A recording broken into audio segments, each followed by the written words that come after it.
Hola, ¿qué tal? Dios te bendiga. Te agradezco nuevamente por el permitirnos entrar a tu hogar a través de este medio. Seguimos avanzando en nuestro estudio del libro de Mateo. Ya estamos en el capítulo 12. Para todas aquellas personas que apenas están incorporando en este estudio, quiero decirte que todos los estudios están siendo grabados y todos los estudios están en nuestra página de Facebook, en nuestro canal de YouTube. Si tú te quieres poner al corriente con cada uno de estos estudios, yo te invito a que tú lo hagas. Yo te invito a que tú te pongas al corriente y que permitas que Dios bendiga de una forma poderosa tu vida a través de estos estudios. Iniciamos con el versículo 21, versículo 22. Pero me gustaría hacer una oración antes de iniciar para poder comenzar con este estudio y que el Señor sea bendiciendo y fortaleciéndonos para poder seguir adelante. Vamos a orar. Señor, te damos gracias por tu amor, gracias por tu misericordia. Gracias, Señor, porque tú nos permites poder seguir adelante.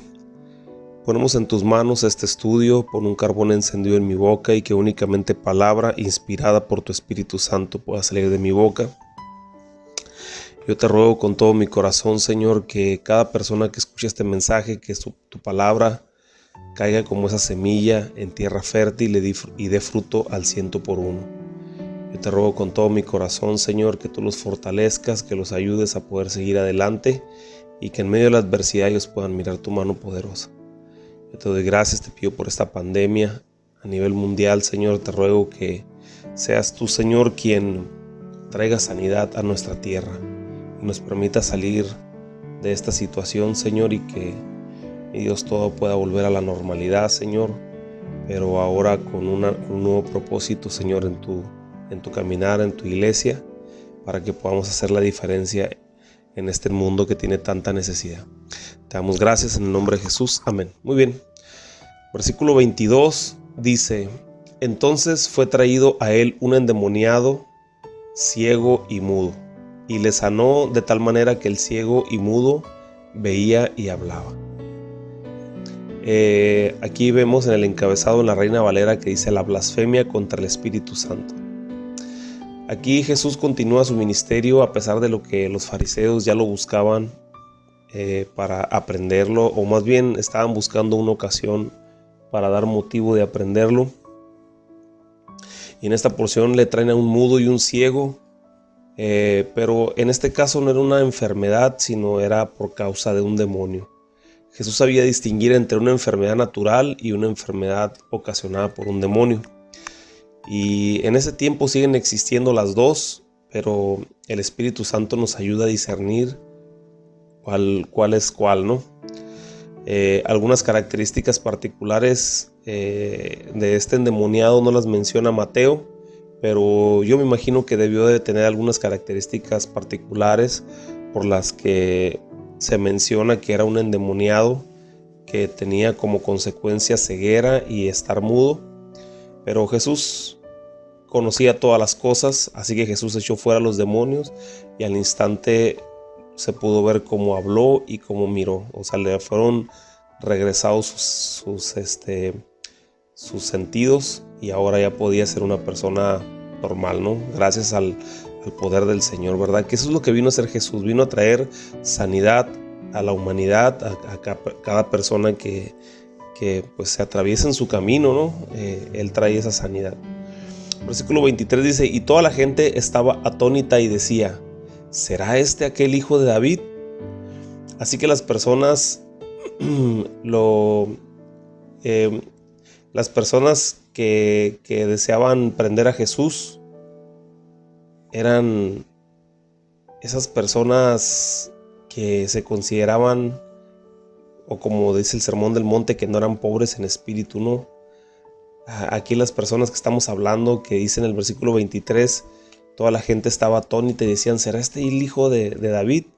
Son las personas que deseaban aprender algo de Jesús, los que Jesús dijo que eran los pobres de espíritu. Ellos comenzaban a preguntarse y a convencerse que Él era el Mesías prometido. todo eso lo estaban determinando debido a las grandes señales que Jesús hacía en su tiempo. Jesús estaba demostrando su deidad, sanando a enfermos a través del poder de Dios, ante los ojos de todas las personas. Entonces estas personas se quedaban atónitos y decían, ¿será este el hijo de David? ¿Será aquel que iba a venir? Había de venir. Entonces ellos estaban poco a poco atando cabos, reconociendo que las profecías que el profeta Isaías, Jeremías y Oseas y todos los profetas del Antiguo Testamento que hablaban sobre Jesús se estaban haciendo reales delante de sus ojos. Ahora ellos estaban tratando de entender si él era el Mesías por todas las grandes señales que miraban. Pero aquí miramos nosotros un deseo de aprender, un espíritu enseñable en ellos. A diferencia de los fariseos que menciona el versículo 24, dice, mas los fariseos al oír decían, este no echa fuera demonios, sino por el poder de Belcebú, príncipe de los demonios. Y aquí vienen estos que no eran pobres en espíritu, ¿verdad? Si los podemos catalogar como pobres en espíritu y no pobres en espíritu. Entonces aquí estamos frente a los que no eran pobres en espíritu, los fariseos, los que creían ya saberlo todo. Y hace una declaración monstruosa con respecto a Jesús y al Espíritu Santo. La palabra de Dios dice que por tus palabras serás justificado y por tus palabras serás condenado.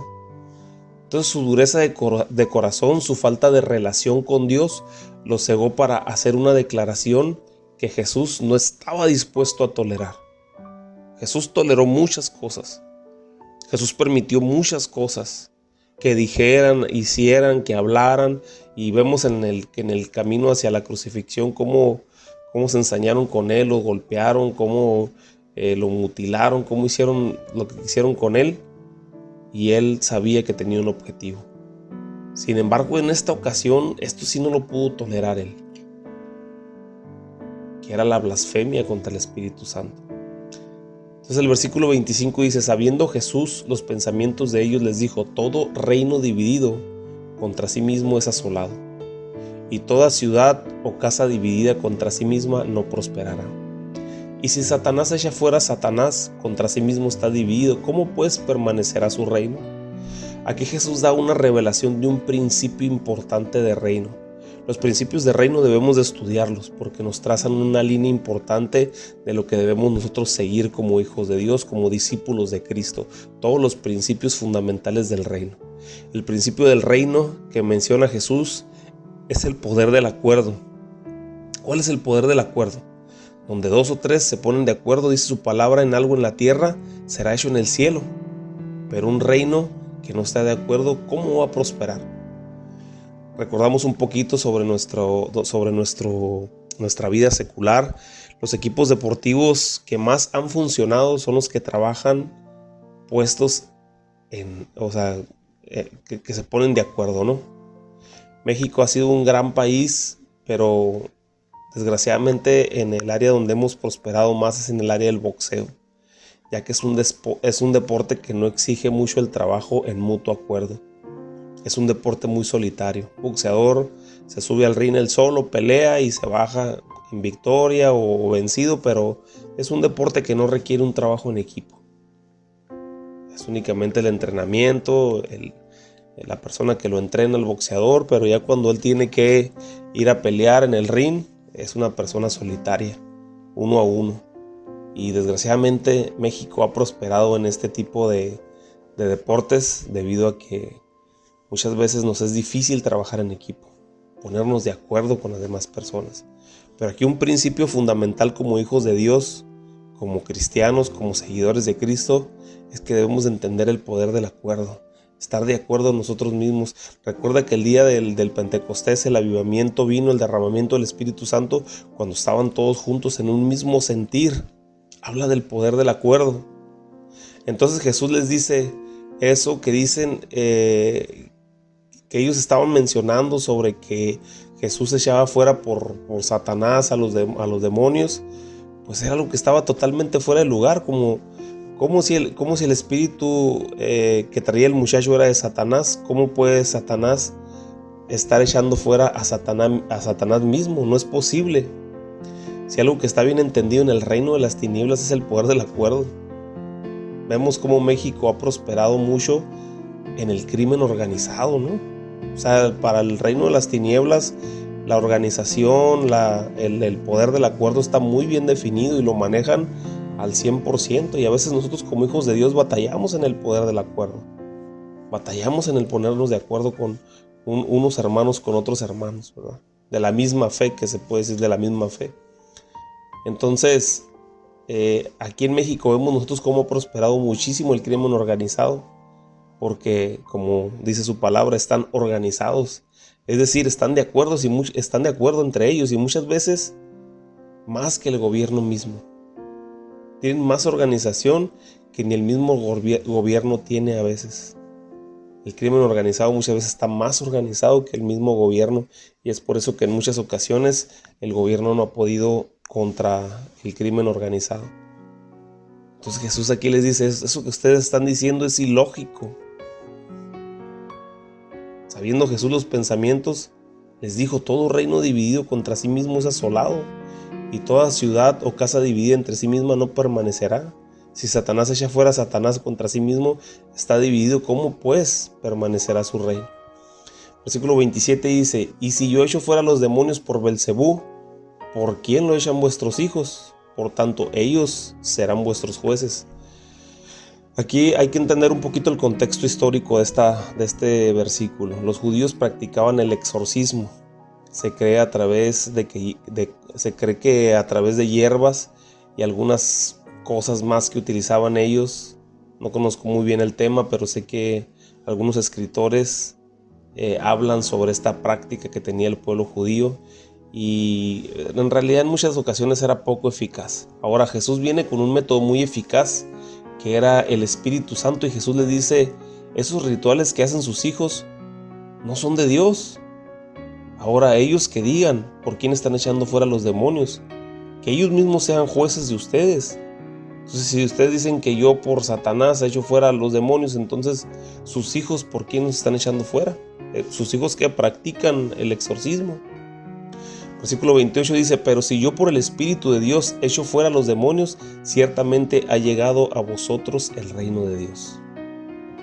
Pero ahora yo vengo a demostrarles, les dice Jesús, que el reino de Dios está aquí en la tierra. Sabemos por el apóstol Pablo que el reino de las tinieblas se divide en jerarquías. Se divide en principados, en potestades, en gobernadores, y en todo eso. O sea, hay una jerarquía en el reino de las tinieblas. Hay una línea de mando en el reino de las tinieblas. Por eso aquí los fariseos lo mencionaban como el príncipe, o sea, como una de las mayores autoridades en el reino de las tinieblas. O sea, por Belcebú, príncipe de las tinieblas. O sea, le están dando como un estatus jerárquico a Belcebú, ¿no? Le dice, por Belcebú, príncipe de las tinieblas. Es por eso que Jesús les dice, pero ahora yo he venido a establecer el reino de los cielos aquí en la tierra. Es decir, si ha llegado el rey, que es Jesús, pues entonces ha llegado su reino aquí a la tierra, su gobierno, ¿verdad? Y es un gobierno superior, ante el cual todos los demonios se sujetan.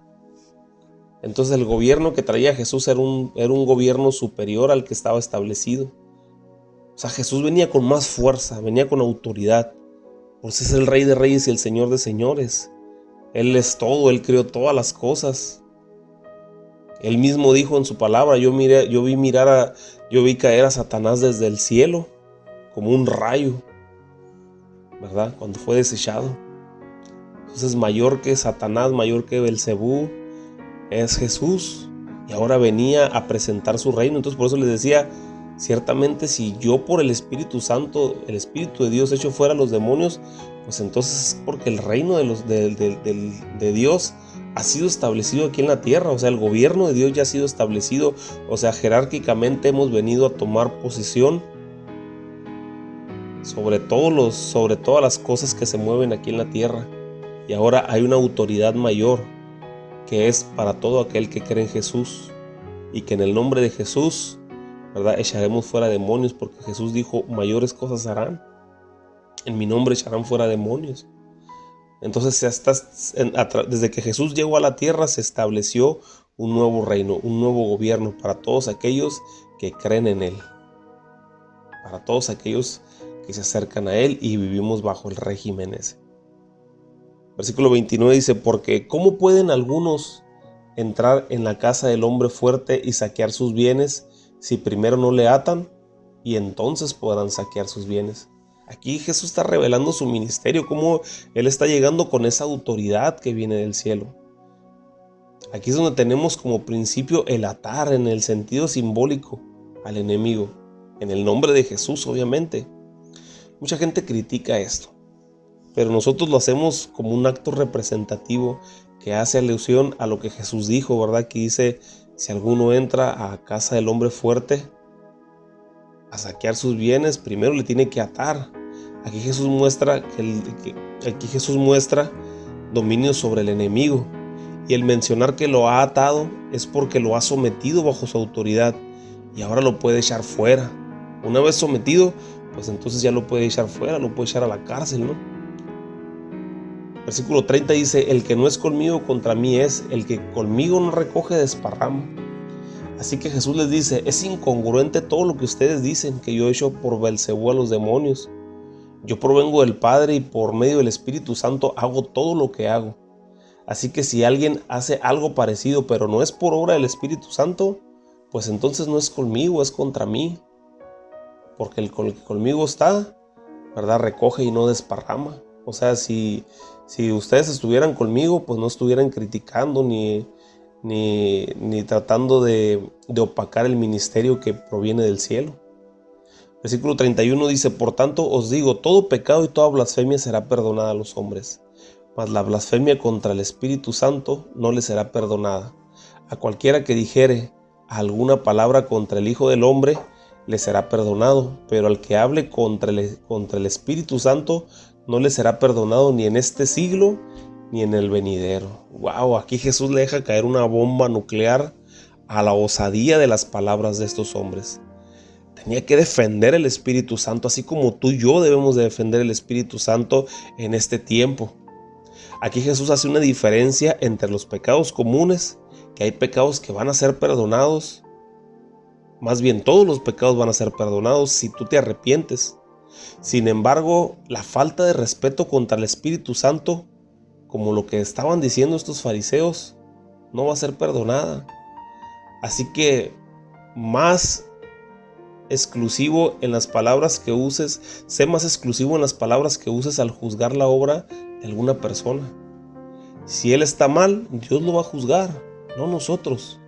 Si no estamos nosotros de acuerdo con lo que esa persona hace, cuidemos nuestras palabras y únicamente abstengámonos de ellos, con todo respeto. No vaya a ser que, como dijo Gamaliel, que la obra sea de Dios y nos encontremos nosotros luchando contra Dios. La blasfemia contra el Espíritu Santo es un pecado imperdonable. Y se hace imperdonable. ¿Por qué se hace imperdonable?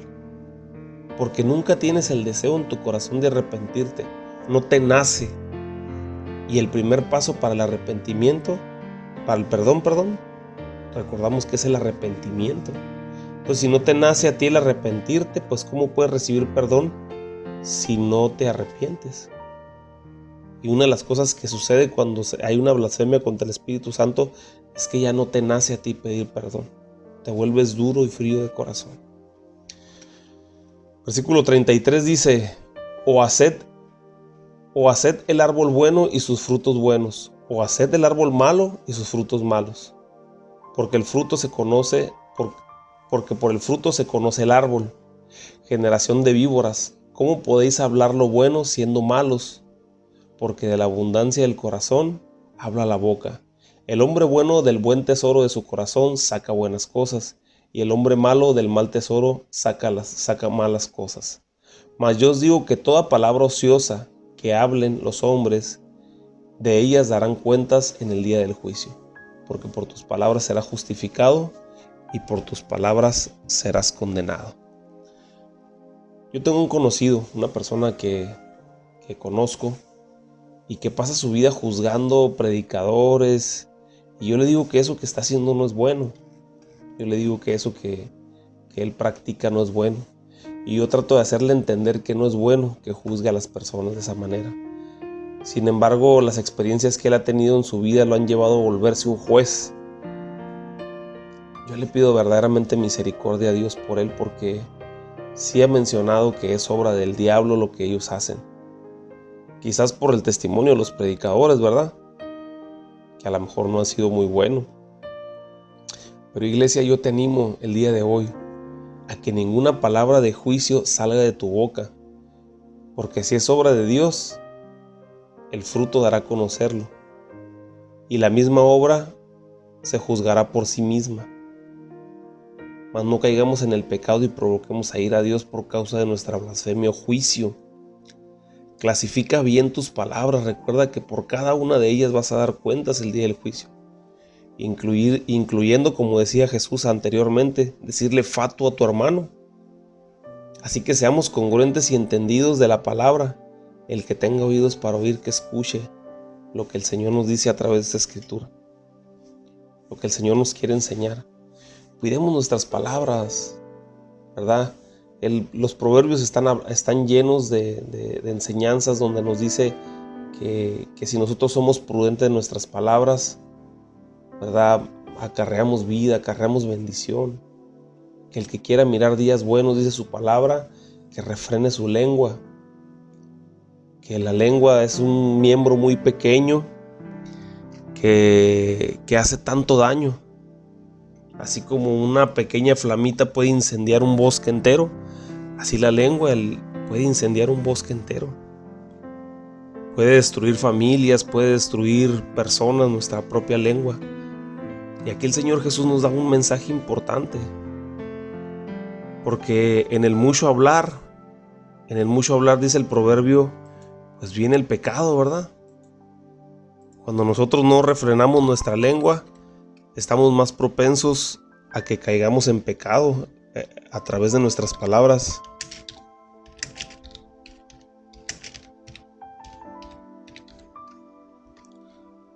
Proverbios 10:9. Proverbios 10:19, en el mucho hablar no falta pecado, y quien refrena sus labios es sensato. O como dice la Reina Valera, más el que refrena sus labios es prudente. Entonces, cuando nosotros hablamos de más, regularmente podemos cometer pecado. ¿Por qué? Porque no estamos conectando nuestra boca con nuestra mente. Nos ganan las palabras antes de analizarlas en nuestra mente. El hombre prudente en el tiempo malo calla. El hombre sabio calla en el tiempo malo. Entonces es importante cuidar nuestra lengua y cuidar lo que nosotros hablamos, porque eso nos puede llevar a pecar. Entonces, cuando tú mires a un predicador, una persona que está haciendo algo y él dice que lo está haciendo en el nombre de Jesús o lo está haciendo a través del Espíritu Santo, pues ¿quiénes somos nosotros para emitir un juicio contra él? Simplemente, como dijo Jesús, por el fruto se conoceréis las obras, ¿verdad? Dejemos que el tiempo nos enseñe si las obras de esa persona pues son de Dios o no son de Dios, ¿verdad? Pero no estaríamos juzgando nosotros, sino el mismo fruto de sus obras. Muy bien. Versículo 38 dice: entonces respondieron algunos de los escribas y de los fariseos diciendo: Maestro, deseamos ver de ti señal. Él respondió y les dijo: la generación mala y adúltera demanda señal, pero señal no le será dada sino la señal del profeta Jonás. Porque como estuvo Jonás en el vientre del gran pez 3 días y 3 noches, así estará el Hijo del Hombre en el corazón de la tierra 3 días y 3 noches. Los hombres de Nínive se levantarán en juicio contra esta generación y la condenarán, porque ellos se arrepintieron a la predicación de Jonás, y hay aquí más que Jonás en este lugar. La reina del sur se levantará en juicio contra esta generación y la condenará, porque ella vino de los fines de la tierra para oír la sabiduría de Salomón, y hay aquí más que Salomón en este lugar.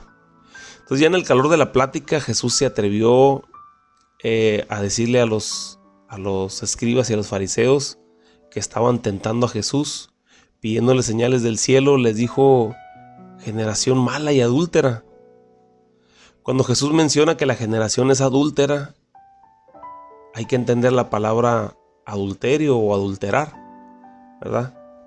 Todo aquello que se llama adúltero es porque ha perdido su pureza.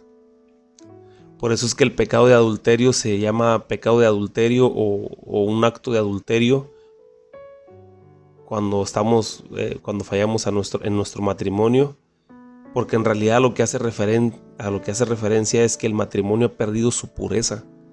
Aquí vemos que Jesús reconoce a una generación que ha sido manchada por la idolatría. En el tiempo de Jesús, los males que afectaban al pueblo de Israel era la idolatría, el humanismo, o sea, es decir, que el hombre decía que ellos querían vivir la vida y sin importar lo que había después de la vida. O sea, ellos morían y con su muerte moría todo. Eso es lo que ellos creían. Ellos querían disfrutar la vida. Otra de las cosas que agobiaba al pueblo, o que era un mal que vivía el pueblo de Israel en el tiempo de Jesús, eran los deseos de las riquezas, y otra cosa, la religión. La religión, que era el otro extremo del espectro, ¿no? O sea, que había gente muy religiosa. Una generación fuera del diseño de Dios. Fuera del diseño que Dios tenía para su pueblo escogido. Así que Jesús les dice, la única señal que tendrán es la del profeta Jonás. Aquí Jesús estaba anunciando su muerte ya. En el versículo 40 les explica que Jonás duró 3 días en el vientre del pez. Así Jesús estaría por un periodo de 3 días en la tumba para después vencer a la muerte y resucitar en victoria para salvación de toda la humanidad. Ahora Jesús, en su deseo de que entendieran lo que Él les estaba explicando, el pueblo, Él les decía, el pueblo de Nínive se arrepintió a la predicación de Jonás. Y este hecho a ustedes los va a acusar. ¿Por qué? Porque los fariseos, ni viendo que Jesús resucite o resucitará, se van a arrepentir. Así que el hecho de que Nínive sí se arrepintió traerá juicio a ellos mismos. Por eso aquí dice, los hombres de Nínive se levantarán en juicio contra esta generación y los condenará, porque ellos sí se arrepintieron a la predicación de Jonás, y los fariseos no se estaban arrepintiendo de sus palabras ni del juicio que estaban emitiendo contra Jesús. Otra cosa que les explica es que la reina del sur vino a Salomón a probar la sabiduría de Salomón. Y entonces, cuando vio la sabiduría de Salomón, reconoció a Dios a través de esta sabiduría. El corazón de la reina, en pocas palabras, se arrepintió y adoró a Dios. Dice la palabra que trajo presentes, que son regalos. Y hay 2 cosas fuertes en esta porción. La primera es que ante los ojos de los judíos tradicionalistas, Jesús estaba mencionando como mayor que Jonás. O sea, para ellos esto era una blasfemia. Y al final, en esta última parte que miramos, también se menciona como mayor que Salomón. Uno mayor que Salomón está aquí. Y recordamos en clases anteriores que Jesús también se mencionaba como mayor que el templo, cuando estaba discutiendo con los fariseos, que reclamaban que porque estaban violando el día de reposo. Y le dice, pues yo soy mayor que eso, soy mayor que el templo, soy mayor que el día de reposo, yo soy Señor del día de reposo. Entonces todo esto para los fariseos representaba una blasfemia. Entonces todo eso empezaron a buscar motivo para aprender a Jesús. Entonces aquí vemos un corazón cegado impresionantemente, el de los fariseos, que no permitían ver lo maravilloso del llamamiento del ministerio de Jesús. Jesús venía a sanar, Jesús venía a libertar, Jesús venía a hacer milagros. ¿En qué les afectaba a ellos? Al contrario, beneficiaba al pueblo, porque había más sanidades, había gente más restaurada, había personas en una mejor condición de vida.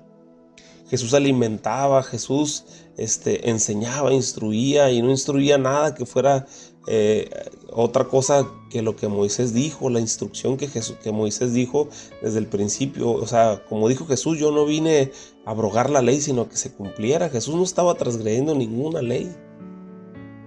Por eso le dijo a Juan el Bautista, es necesario que se cumpla toda justicia. ¿Por qué? Porque Jesús iba a cumplir todas las cosas que estaban escritas para el pueblo de Israel. Pero aquí vemos un corazón cegado, vemos un corazón que que no podía ver lo maravilloso en el ministerio de Jesús, por su deseo de acusarlo, por su tradicionalismo, por su religiosidad. Muy bien, te dejo con esto y nos vemos en la siguiente clase. Que Dios te bendiga y Dios te guarde.